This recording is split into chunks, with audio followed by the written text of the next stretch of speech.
So this is reading project 7, Will She, Won't She?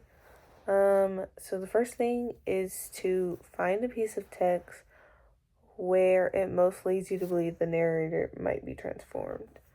So the first thing is after this is kind of after she kind of tracks down the mother of the dirty kid.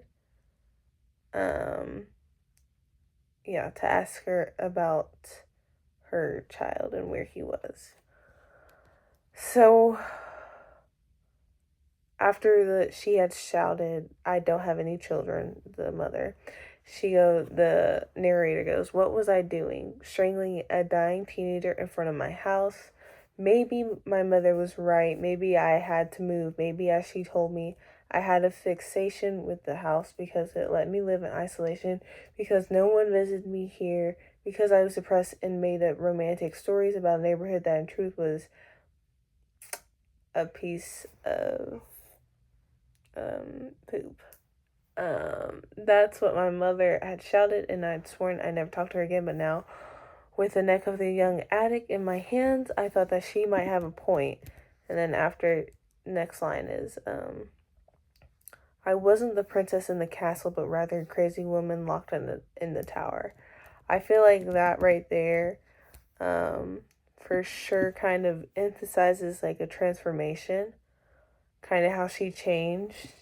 Because at first, in the first page, in the first paragraph, she like describes the town itself as beautiful, and in her perception, she views it as such a beautiful place, and not like the others towns, because like it wasn't transformed and it was still had its old characteristics.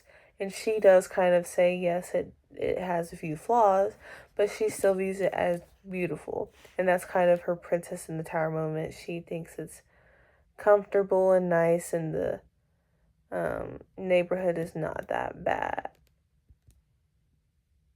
Not too bad. Like, she says it is bad, but not as bad as it's about to get. And through some events throughout the dirty kid that we see, she kind of has changed. She kind of transformed. And obviously, she realizes that now in her eyes, she doesn't see this town as beautiful and great, but really a piece of, yeah. And I think that kind of shows that she herself has taken off like these blindfolds or some sensor that she put over a town. And I think that kind of shows growth and change, and her recognizing it as well kind of showed that as well. But another part, though, that shows that she didn't really change at all would be I I was waiting for the dirty kid who was going to ask me again to let him in.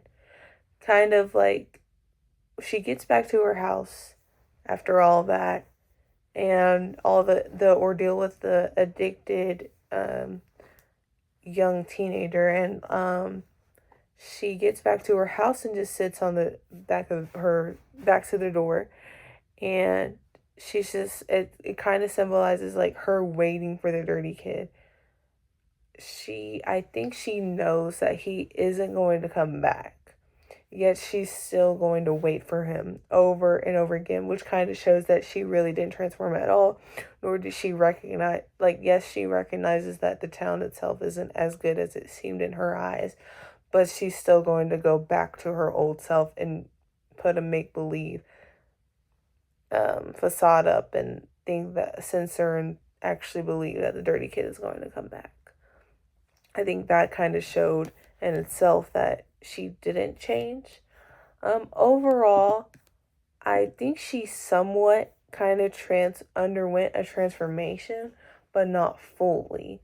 So like she kind of had that self revelation where, oh, this town is not as great as it seemed in my eyes, and I'm not the person I seem to be either. However, after the ordeal with the dirty kid, she kind of still went back to herself. her original self and the waiting for him. And with that, that was kind of the end of, we don't really get to see after that, and but it kind of is up to us what we decide. But based on the context and how I kind of understood it, interpreted it, it kind of makes it seem like she's just going to, it's like, you know how an addict or somebody who has a bad habit, they'll say they change, but they really keep going back to it. That's kind of what it makes it seem like. But yeah, that's kind of the end of the video.